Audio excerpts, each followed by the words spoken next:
सुक्या मच्छीच्या खरेदीसाठी खवय्यांची आता बाजारात गर्दी होऊ लागली आहे। यंदा मान्सून लवकर दाखल होणार असून अवकाळीला सुरुवात झाली आहे। त्यामुळे आता खोल समुद्रातील मासेमारी बंद झाली असून पावसाळ्यात खवय्ये सुद्धा मच्छीवर ताव मारत असतात।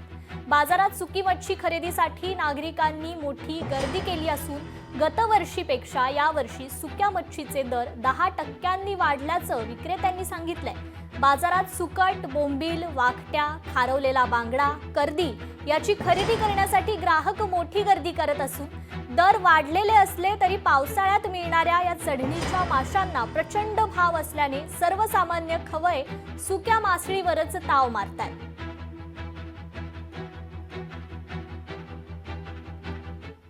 तर सुकी मासळी महाग झाल्याचं आपण पाहतोय। अंबाडी सुकट ही 700 ते 800 रुपये किलो झाली आहे, तर जवळा म्हणजे सुकट 300 ते 350 रुपये किलो झाली आहे।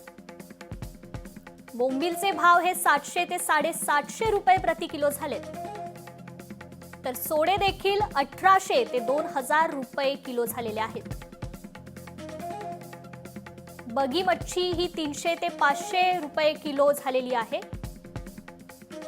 तर मांदेली 200 रुपये प्रति किलो झाल्याचं पाहायला मिळतंय।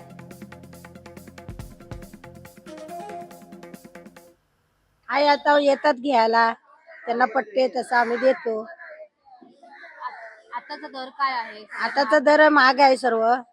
सोडे आहेत 2000, बोंबील आहेत 1000, जवला आणि 500 जसं आहे तसं देतो। सुके मासळीचे भाव वाढले बाबा। 2000 रुपये किलो सोर, 800 रुपये किलो वाकठी, 500 रुपये किलो जवला, 500 रुपये कर्दी।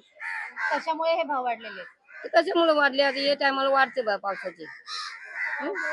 पावसाला येते ना, मग या टायमाला जास्त भाव वाढते। कोणी खरेदी करताना जास्त ना, म्हणून या टायमाला भाव जास्त वाढले।